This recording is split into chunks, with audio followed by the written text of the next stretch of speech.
台中的南区有一间福地寺，信众跋杯，知影土地公想要娶某，即天用鼓励到树德里的福地寺来迎娶到土地婆。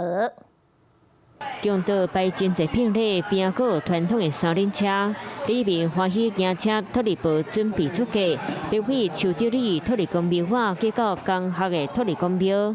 真侪信徒早礼物来添妆，场面热闹滚滚。我们按照传统的仪式在进行，包括今天我们看到我们来迎娶土地婆，我们是12大礼，我们有媒人婆，有8人大轿，我们用传统的习俗跟仪式来迎请我们的土地婆。上团是因为信徒宝贝宣布娶宝的消息，这一遍嫁娶喜事对地方来讲真有意义，保佑地方的里民的安康。当然呢，最重要能够促进未婚的男女。 赶快加速有对象。有信徒见证土地公和土地婆正式登记，大家嘛希望借由土地公和土地婆的喜事，保庇大家家庭美满，地方安定。